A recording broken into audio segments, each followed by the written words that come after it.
Welcome.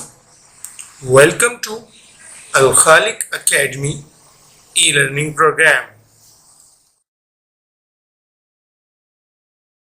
पहले हम science की डेफिनेशन के बारे में पढ़ेंगे कि साइंस होती क्या है. What is science? The word science is a Latin word means to know. यानी कि ये लैटिन जुबान से लिया गया है अल्फाज और इसका मतलब है टू नो यानी कि जानना. इंसानों के बारे में जानना, उनकी जिंदगी के बारे में जानना, इन सबको हम साइंस कहते हैं. Science basically is a way of knowing. Science हमें ये बताता है कि लिविंग थिंग जो है हमारी जमीन पे वो बनती कैसे हैं, उनके अंदर क्या क्या प्रोसेसेस होते हैं कि वो आराम से अपनी जिंदगी गुजार सकें, और लिविंग थिंग जो है नॉन लिविंग थिंग से कैसे डिफ्रेंशिएट होती हैं, और ये आपस में कैसे इंटरेक्ट करते हैं, और न्यू ऑर्गेनिजम्स कैसे बनते हैं, ये सब हमें जो है वो साइंस बताती है. उसके बाद बायोलॉजी, ये बेसिकली साइंस की ब्रांच है. और what is biology? Branch of natural science that deals with the study of living organisms and different phenomena of life. यानी कि लिविंग ऑर्गेनिजम्स के बारे में ये बताती है बायोलॉजी, और उसकी लाइफ जो लिविंग ऑर्गेनिज्म की जिंदगी है उसमें क्या क्या फिनोमेना होते हैं, क्या क्या प्रोसेसेस होते हैं, उसके बारे में हमें बायोलॉजी बताती है. Divided into two main branches, zoology और बॉटनी. बायोलॉजी दो मेन ब्रांचेस में डिवाइडेड है. एक जूलॉजी जिसमें हम एनिमल्स के बारे में पढ़ते हैं, and botany is basically study of plants.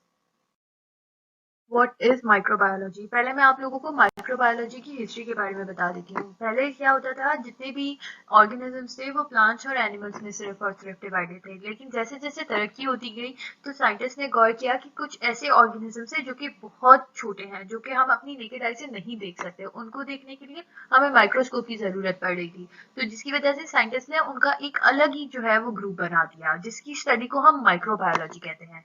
इसकी डेफिनेशन ये होती है, study of all the small usually microscopic organisms is called microbiology. यानी कि वो सारे ऑर्गेनिज्म जो कि बहुत छोटे होते हैं, जिनको देखने के लिए हमें माइक्रोस्कोप की जरूरत होती है, वो सारे ऑर्गेनिजम्स के बारे में पढ़ना माइक्रोबायोलॉजी कहलाता है. Now study of biology provides information about, यानी कि बायोलॉजी में क्या क्या मालूमात देती है.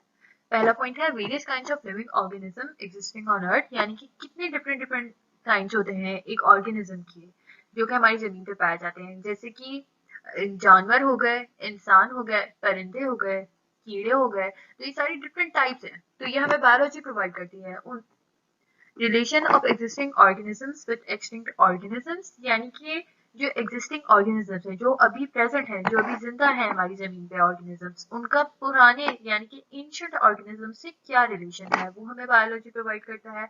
Identification and grouping of living organisms on the basis of similarities and dissimilarities. यानी कि ऑर्गेनिजम्स में क्या क्या सेम चीजें हैं और क्या क्या उनमें डिफरेंट चीजें हैं, उनके हिसाब से उनकी डिवीजन करना. जैसे परिंदे सारे के सारे तकरीबन उड़ते ही हैं, तो ये इनमें सिमिलैरिटीज हो गई. परिंदे जानवरों से मुख्तलिफ होते हैं, तो ये डिसमिलैरिटीज हो गई. यानी कि परिंदे और जानवरों का डिफरेंट ग्रुप हो गया. इंसानों का इस तरह से डिफरेंट ग्रुप होता है, कीड़ों का डिफरेंट ग्रुप होता है. तो ऐसे है कि हमें बायोलॉजी बताता है कि किसका क्या ग्रुप है. Structure and function of an organism, एक ऑर्गेनिज्म कैसे बना हुआ है वो हमें बायोलॉजी प्रोवाइड करता है, और उसके क्या क्या डिफरेंट काम होते हैं. फिर पॉइंट आता है inheritance of characters from one generation to next. यानी कि जैसा कि हम लोगों को पता है कि एक सेल के अंदर क्रोमोसोम्स होते हैं, उसमें जीन्स होते हैं, जिसमें सारी सेल की इंफॉर्मेशन होती है. तो वो उसका एक जो है पेरेंट से ऑफ स्प्रिंग तक कैसे ट्रांसफर होता है, ये भी हमें बायोलॉजी प्रोवाइड करती है.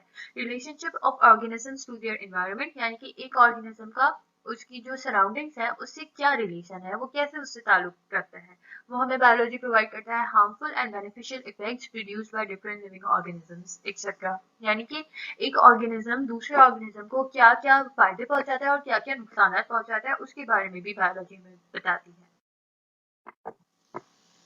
Branches of biology. पहली ब्रांच है मॉर्फोलॉजी. मॉर्फी का मतलब होता है फॉर्म, यानी कि something related with form.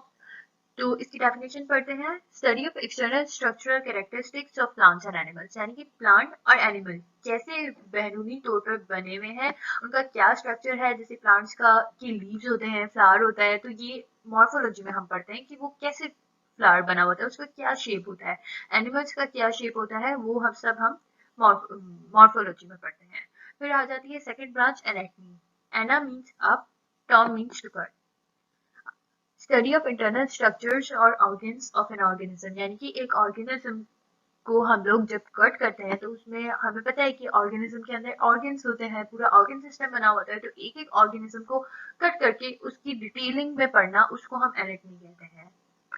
Histology, हिस्टोस means web और टिश्यू, मतलब समथिंग रिलेटेड विद टिश्यू। तो study of tissues of plants and animals under a microscope, यानी कि एक टिश्यू के बारे में पढ़ना, प्लांट्स और एनिमल्स के जो टिश्यूज होते हैं, जो कि सेल्स का गुच्छा बनता है, हमें सबको पता है वो मिलके टिश्यू बनाते हैं, तो उसकी स्टडी करना अंडर अ माइक्रोस्कोप, उसको हम हिस्टोलॉजी कहते हैं। फिर आ जाती है साइटोलॉजी और सेल बायोलॉजी। काइटोस मीन्स, जैसे साइटो से लिया हुआ है काइटोस, तो हॉलो वेसल या सेल को हम काइटोस कहते हैं। Study of structure, function and composition of cell and cell organelles, यानी कि एक सेल कैसे बनता है, उसके क्या क्या काम होते हैं, वो उसका स्ट्रक्चर क्या होता है, स्फेरिकल होता है कि नहीं होता, और एक सेल के अंदर कौन से ऑर्गेनल्स होते हैं, जैसे कि हमें पता है माइटोकॉन्ड्रिया होता है, सेल वॉल होती है उसके अंदर, उसके अलावा राइबोसोम्स होते हैं, एंडोप्लाज्मिक रेटिकुलम्स होते हैं, इस तरह से डिफरेंट डिफरेंट ऑर्गेनल्स क्या क्या होते हैं, इन सब की स्टडी करने को हम साइटोलॉजी कहते हैं।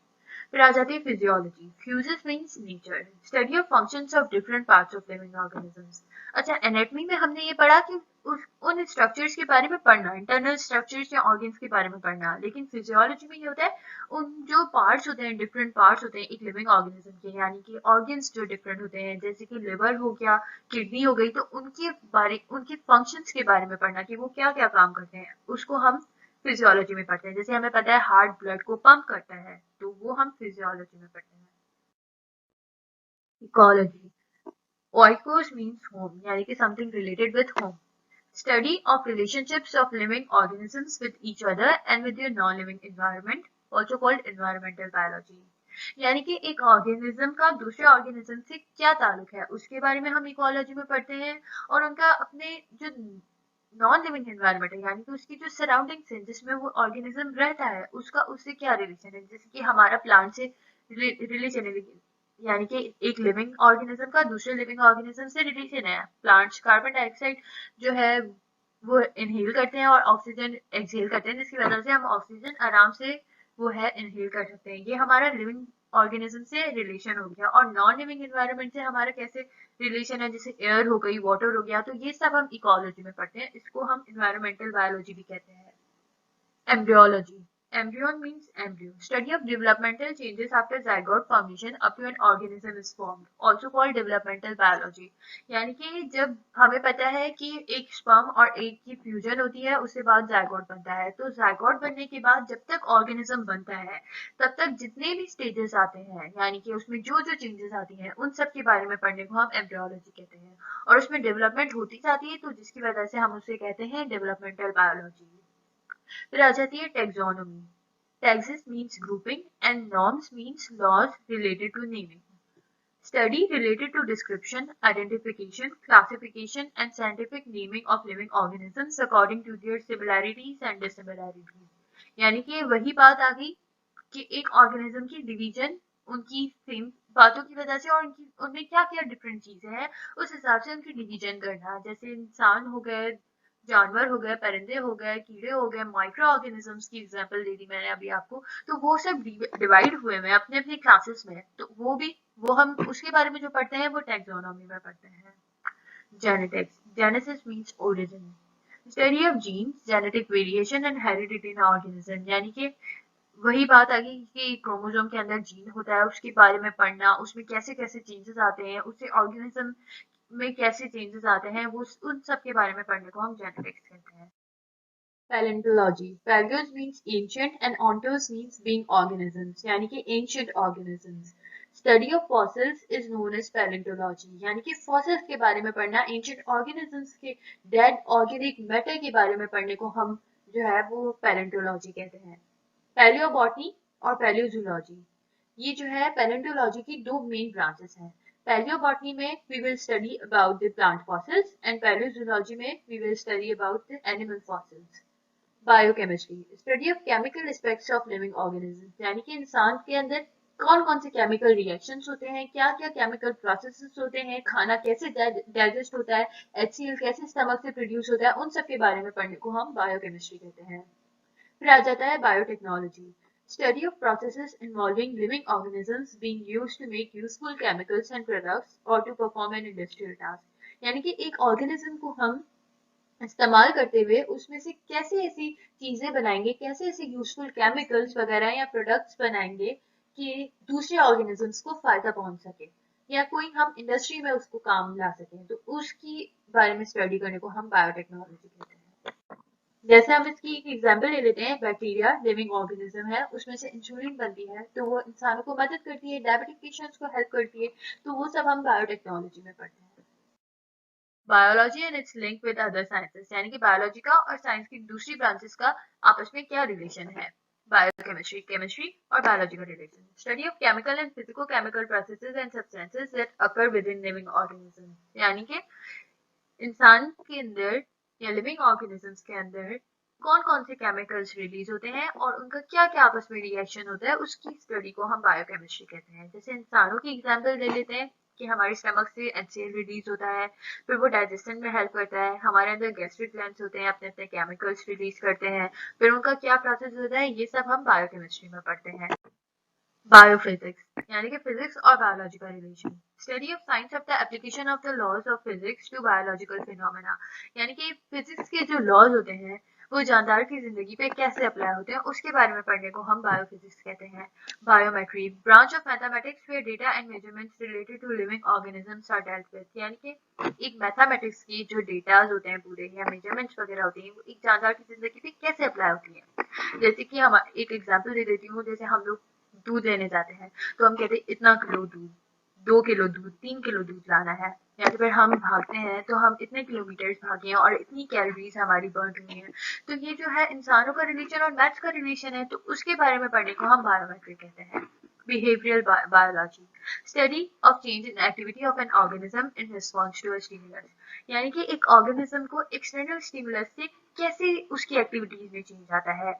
जैसे कि एक एग्जाम्पल आपको देती हूँ, जैसे कि हम कोई अचानक से तेज रोशनी हमारी आंखों पे पड़े तो हम फौरन से आंखों के ऊपर हाथ रख देते हैं, या तो फिर कोई तेजी से बॉल हमारी तरफ आ रहा हो तो हमारी आंखें एकदम से झपट जाती हैं। तो ये हमारे एक्सटर्नल स्टिमुलस की वजह से हमारी एक्टिविटी में चेंज आया, आंखें बंद हुई, तो इस बारे में पढ़ने को हम बिहेवियर बायोलॉजी कहते हैं। Biosociology, study of social interaction in terms of analogy with the vital processes of the living organism, यानी कि एक इंसान का दूसरे इंसान से क्या ताल्लुक है और उसका जो नॉन लिविंग एनवायरनमेंट है उसका क्या ताल्लुक है, इन सब के बिहेवियर्स के बारे में या इन सब का आपस में ताल्लुक के बारे में पढ़ने को हम बायोसोशियोलॉजी कहते हैं। Biological method, scientific approach used to resolve a biological problem is known as biological method, यानी कि साइंटिस्ट के कौन कौन से मेथड अप्लाई करते हैं, कौन कौन से स्टेप्स फॉलो करते हैं एक बायोलॉजिकल प्रॉब्लम को हल करने में। It consist of following steps. पहला स्टेप है ऑब्जर्वेशन, हाइपोथेसिस, फिर डिडक्शन, एक्सपेरिमेंट, रिजल्ट, लॉ और थ्योरी। अब एक एक के बारे में डिटेल में हम आगे की तरफ पढ़ेंगे। पहला step observation. Observations are made to collect information, यानी कि किसी भी बायोलॉजिकल प्रॉब्लम के बारे में रैंडमली इन्फॉर्मेशन कलेक्ट करने को हम ऑब्जर्वेशन कहते हैं। कोई भी बायोलॉजिकल प्रॉब्लम आ गया, उसके बारे में जितनी भी इन्फॉर्मेशन हमें मिलती है हम सारी इकट्ठा कर लेते हैं, उसको हम ऑब्जर्वेशन कहते हैं। For example, take the case of malaria. French physician Lebrun studied blood sample of malaria patient and observed tiny creatures in it, later named as Plasmodium. यानी कि लेब्रन ने मलेरियल पेशेंट्स का ब्लड सैंपल लिया और उसने microscope के अंदर observe किया। उसने क्या देखा कि कुछ माइन्यूट किस्म के लिविंग ऑर्गेनिजम्स हैं जो कि सिर्फ और सिर्फ मलेरियल पेशेंट्स के ब्लड में पाए जाते हैं। उसको उसने नाम दिया प्लाज्मोडियम।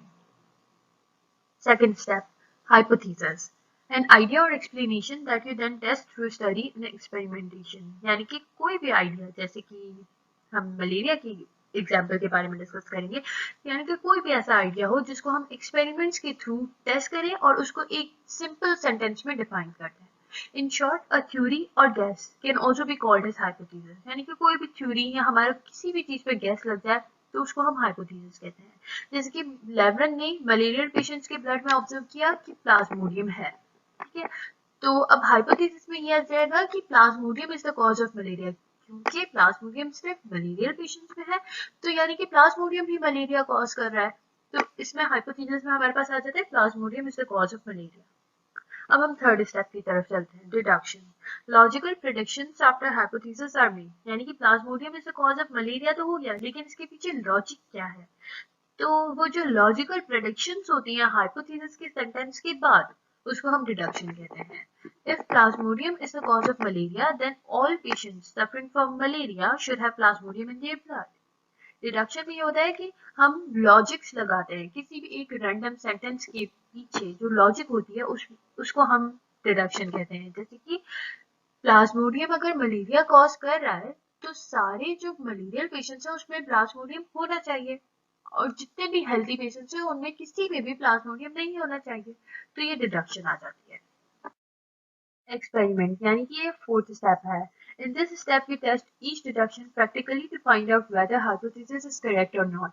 यानी कि हर जो हमने डिडक्शन बनाई है, जो हमने लॉजिकल प्रेडिक्शंस दी हैं, या जो हाइपोथेसिस है, रैंडमली जो हमने गैस बनाया, एक सेंटेंस बनाया, वो आया ठीक है या नहीं है, उस पर हम प्रैक्टिकली वर्क करते हैं और उसको हम कहते हैं एक्सपेरिमेंट। इसकी एग्जांपल ले लेते हैं। लेबर ने क्या किया कि दो ग्रुप्स बनाए, एक कंट्रोल ग्रुप और एक एक्सपेरिमेंटल ग्रुप। कंट्रोल ग्रुप में वो सारे लोग थे जो कि हेल्दी लोग थे, और एक्सपेरिमेंटल ग्रुप में वो सारे लोग थे जिन पे एक्सपेरिमेंट होना है, यानी कि जो मलेरियल पेशेंट्स हैं वो सारे लोग थे। 100 हर ग्रुप में लोग थे। उसने उन लोगों को 200 लोगों को सेम माहौल दिया, सेम खाना दिया कुछ दिनों के लिए, सेम उठना बैठना उनका सब कुछ सेम था। कुछ टाइम बाद उसने उन 100 लोगों का जो कि कंट्रोल ग्रुप में थे और दूसरे 100 लोगों का जो कि एक्सपेरिमेंटल ग्रुप में थे, दोनों का उसने ब्लड सैंपल लिया और उसको माइक्रोस्कोप के अंदर ऑब्जर्व किया, यानी कि ये उसने एक्सपेरिमेंट किया। उसके बाद रिजल्ट, यानी कि उस एक्सपेरिमेंट से हमें क्या रिजल्ट मिलता है। From experiment, it was found that all malarial patients have plasmodium in their blood. This result verified deduction and final result was made. अच्छा, इसमें ये था कि रिजल्ट हमारे पास आया कि जो है प्लाज्मोडियम ही कॉज है मलेरिया का, यानी कि जो भी जितने भी लोग थे 100 जो एक्सपेरिमेंटल ग्रुप में थे उन सब में प्लाज्मोडियम था, और जो कंट्रोल ग्रुप में थे जो कि हेल्दी पेशेंट्स थे उनमें प्लाज्मोडियम नहीं था। तो इसमें से हमारे पास रिजल्ट आ गई एक्सपेरिमेंट के बाद कि प्लाज्मोडियम ही कॉज है मलेरिया का। Theory or law. This is last step. When a hypothesis is given a repeated exposure to experimentation and is not falsified, it is promoted to the rank of theory. यानी कि एक hypothesis को हम बार बार उसके ऊपर experiment करें, बार बार malaria patients को हमने ऑब्जर्व किया और उस पर एक्सपेरिमेंट किया, लेकिन रिजल्ट हमारे पास सेम ही आ रहा है कि plasmodium is the cause of malaria, तो फिर वो थ्योरी बन जाता है। The hypothesis that stands the test of time is called theory, यानी कि वो hypothesis जो बहुत टाइम तक रहे और उसको कोई भी गलत प्रूव ना कर सके, उसको हम थ्योरी कहते हैं। For example theory of evolution, यानी कि हम इंसान कैसे बने, कैसे इवोल्यूट हुए हैं, तो वो थ्योरी है, वो हम आगे डिस्कस करेंगे, तो वो जैसे थ्योरी बनी। History of biology. Aristotle wrote book Historia Animalia, यानी कि एरिस्टोटल ने किताब लिखी हिस्टोरिया एनिमेलिया, एनिमल्स के ऊपर, तभी इसका नाम एनिमेलिया है। Cordus Linnaeus classified animals into two units, genus and species, यानी कि Cordus Linnaeus ने एनिमल्स को दो यूनिट्स में डिवाइड किया, genus and species. Species basically is the basic unit of classification. Species में वो सारे ऑर्गेनिजम्स आ जाते हैं जो कि आपस में इंटरब्रीड कर सके, यानी कि ऑफस्प्रिंग्स प्रोड्यूस कर सके और वो आपस में बहुत ज्यादा सिमिलर हो। और जीनस बेसिकली स्पीशीज के पूरे ग्रुप को कहा जाता है जो कि थोड़ी थोड़ी सिमिलैरिटीज आपस में रखते हैं। Genus is the second main unit of classification. Frastus, founder of botany, discovered sex in plants and described about 500 plants, यानी कि फ्रास्टस बॉटनी का फाउंडर है, ये चीज जरूर याद रखिएगा। और इसने प्लांट्स में सेक्स डिस्कवर किया कि प्लांट्स ऑफस्प्रिंग्स कैसे अपने जैसे प्लांट्स कैसे प्रोड्यूस करते हैं, ये फ्रास्टस ने डिफाइन किया, और he described about 500 plants. Muslim biologist Jabir bin Hayyan wrote book Al-Nabatat on plants and Al Hayawan on animals, यानी कि उसने दो बुक्स लिखी, एक प्लांट्स पे और एक एनिमल्स पे, Al Nabatat and Al Hayawan. Abdul Malik Asmai wrote books Al Khil, Al Ibil, Al Wuhush, Ashja and Khalqul Insan, उसने ये पांचों बुक्स लिखी। Ali bin Rabban Dubri wrote book Firdausul Hikma. Abu Usman Umar Al Jahiz wrote book Al Hayawan. Al Farabi wrote book किताबी नबातात and किताबुल हैवान. Abdul Qasim al-Zahawi was famous for the removal of urinary bladder stone. यानी कि पहले जब stones होते थे urinary bladder में, जिसमें हमारा यूरिन स्टोर होता है, उसमें जब स्टोन्स होते थे तब इसका कोई इलाज नहीं था. लेकिन अब्दुल कासिम अल जहरवी ने क्या किया कि इसका मेथड बताया कि यूरिनरी ब्लैडर से स्टोन्स को कैसे रिमूव किया जा सकता है. इब्न अल हैथम wrote books किताबुल मनाजिर एंड मिजानुल हिकमा, यानी कि उसने ये 2 बुक्स लिखी. ये दोनों आपस में नेम्स रिलेटेड हैं, तो इससे हम याद कर सकते हैं कि एक इब्न अल हैथम ने ये दोनों बुक्स लिखी. अबू अली सीना wrote books अल कानून and fee तिब Al Shifa. Ibn al-Nafis described the process of blood circulation in human body, यानी कि एक ह्यूमन बॉडी में इंसान के अंदर पैरों से लेकर ब्रेन तक कैसे ब्लड सर्कुलेट करता है, वो सब इब्न अल-नफीस ने बताया. Kamaluddin अल-दामिरी wrote book Hayat अल-हैवान. Ali bin Isa, eye specialist, worked on structure, function and diseases of the eye, यानी कि उसने आई के बारे में बताया कि वो कैसे बनी हुई है, क्या क्या काम करती है और उसमें कौन कौन सी बीमारियां हो सकती हैं. ये सब अली बिन ईसा ने बताया. Abdul Qasim Marjidi known in Europe for his book on animal species, यानी कि उसने एनिमल्स के ऊपर एक बहुत अच्छी बुक लिखी यूरोप में, उसकी वजह से ये फेमस हो गया. Abdul Qasim Marjidi. Other biologists, William Harvey, he described the circulation of blood, वही सेम. गैलीलियो इन्वेंटेड माइक्रोस्कोप, ये बहुत इंपॉर्टेंट है. गैलीलियो ये आप लोगों को याद होना चाहिए. रॉबर्ट हू डिस्कवर्ड सेल, यानी कि उसने सेल को डिस्कवर किया, सेल के बारे में बताया. Schleiden and Schwann formulated cell theory. Louis Pasteur discovered bacteria. J Lister discovered antiseptics. E. Jenner discovered vaccination against smallpox. Charles Darwin wrote book Origin of Species. Gregor John Mendel gave laws of heredity and laid foundation of genetics, यानी कि heredity के laws किसने दिए थे? Gregor John Mendel ने. Watson and Crick proposed double helix model of DNA. ये तो बच्चे बच्चे को याद होगा कि डबल हेलिक्स मॉडल होता है डीएनए का, और वो किसने प्रपोज किया था? वॉटसन एंड क्रिक ने. Concept of abiogenesis and biogenesis, यानी कि हम अबायोजेनेसिस के बारे में पढ़ेंगे और बायोजेनेसिस के बारे में. Abiogenesis, concept that living beings can spontaneously develop from the non-living is termed as abiogenesis. जैसे कि डेफिनेशन से जाहिर हो रहा है हमें कि लिविंग बींग जो कि जानदार चीजें हैं वो बेजान चीजों से भी बन सकती हैं. इस कॉन्सेप्ट को हम कहते हैं अबायोजेनेसिस. और फिर आ जाते हैं बायोजेनेसिस पे. Living beings can develop from other living being is termed as biogenesis, यानी कि लिविंग बींग्स यानी कि जो जानदार चीजें हैं वो बेजान चीजों से नहीं बन सकती, वो सिर्फ और सिर्फ जानदार चीजों से बन सकती हैं. इस टर्म को हम कहते हैं बायोजेनेसिस. जो अबायोजेनेसिस का कॉन्सेप्ट था वो एरिस्टोटल ने दिया था, और जो बायोजेनेसिस का कॉन्सेप्ट था वो रेडी ने दिया था. अब हम रेडी के एक्सपेरिमेंट्स के बारे में डिस्कस करेंगे कि रेडी ने कौन से एक्सपेरिमेंट्स किए जिसकी वजह से बायोजेनेसिस का कॉन्सेप्ट सही प्रूफ हो गया और अबायोजेनेसिस का कॉन्सेप्ट गलत प्रूफ हुआ. Experiment number 1. Some dead snakes were placed in a box and flies gathered around dead snakes. उसने एक बॉक्स लिया, उसमें उसने मरे हुए सांप को इकट्ठा किया.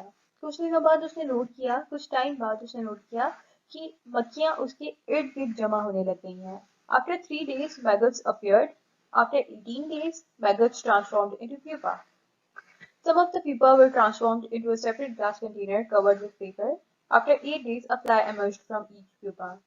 यानी कि 3 दिनों बाद उसने नोट किया कि वो जो फ्लाइज जमा हो गई थी स्नैक्स के अराउंड, उन्होंने कुछ एग ले किए थे और वो एग्स जब फूटे तो उसमें से मैगट्स अपीयर होने लग गए.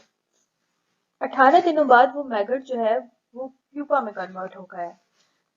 कुछ जो प्यूपा थे, रेडी ने उन प्यूपा को उठाया और एक सेपरेट ग्लास कंटेनर में रख दिया जिसको उसने पेपर से कवर कर दिया.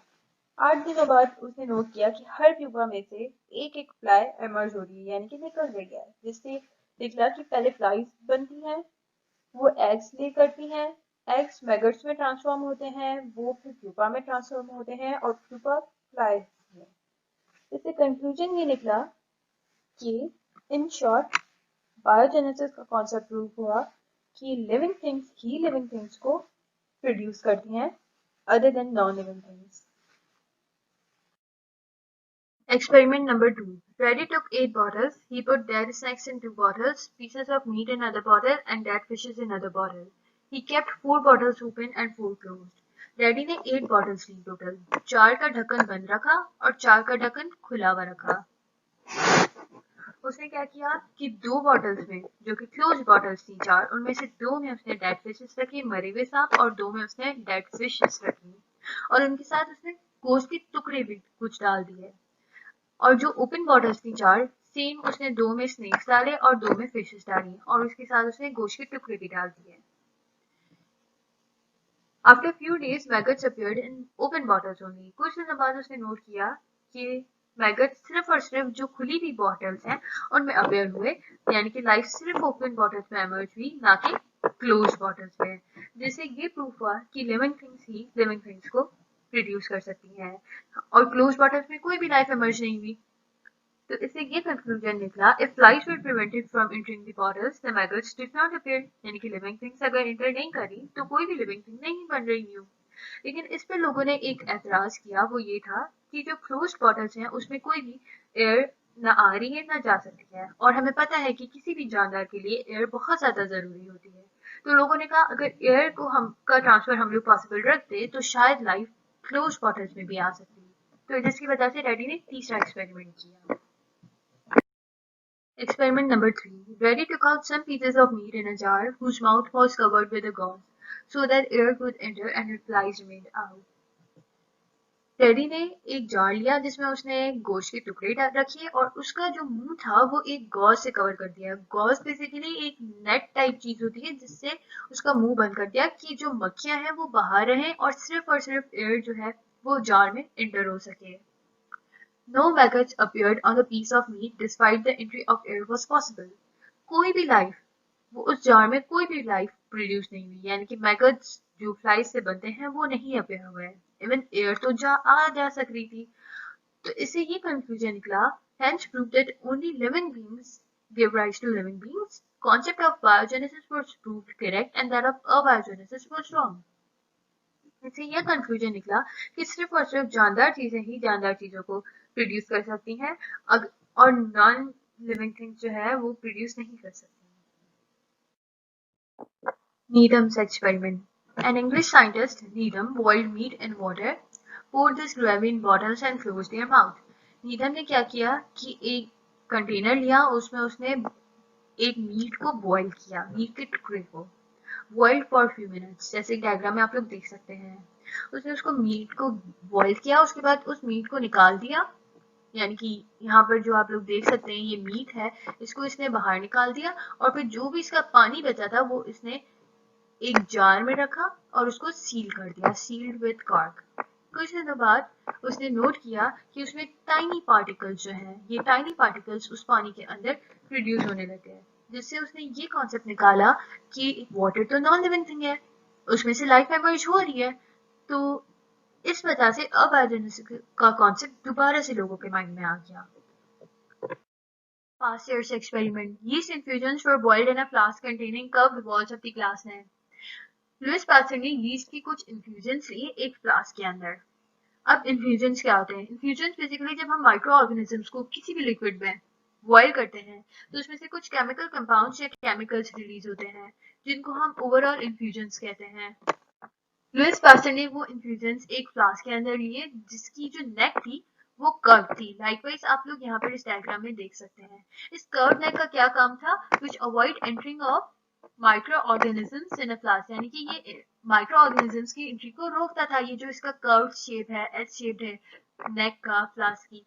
Steam was released out of neck of flask and then flasks were allowed to cool. यानी कि steam जो थी, इस जो ये कर्व नेक था ये माइक्रो ऑर्गेनिजम्स की एंट्री को तो रोकता था लेकिन ये एयर को पास होने देता था, जिसकी वजह से जितनी भी स्टीम उस फ्लास्क के अंदर प्रोड्यूस होती थी वो एनवायरनमेंट में चली जाती थी। फिर नेक्स्ट पॉइंट है, no life was produced even after several days, यानी कि कोई भी ग्रोथ, यहाँ पे देखिए नो ग्रोथ इन न्यूट्रंस, कोई भी माइक्रो ऑर्गेनिजम्स वगैरह प्रोड्यूस इस फ्लास्क के अंदर नहीं हुए, और यहाँ पे ये माइक्रो ऑर्गेनिज्म को रोक देता था यहाँ तक।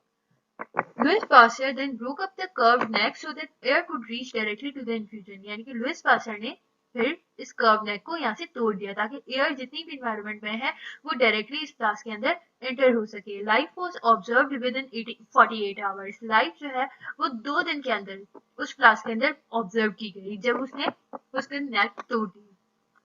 देखिए यहाँ पे शो हो रहा है माइक्रो ऑर्गेनिजम्स इस फ्लास्क के अंदर प्रोड्यूस होने लग गए, जिससे ये प्रूफ हुआ कि सिर्फ लिविंग ऑर्गेनिजम्स ही लिविंग ऑर्गेनिजम्स को प्रोड्यूस कर सकते हैं rather than the wrong concept which was abiogenesis, यानी कि लिविंग ऑर्गेनिज्म नॉन लिविंग से भी प्रोड्यूस हो सकते हैं। ये कॉन्सेप्ट पॉस्टन ने बिल्कुल रॉन्ग प्रूफ किया, जिसकी वजह से बायोजेनेसिस का कॉन्सेप्ट 100% प्रूफ हो गया।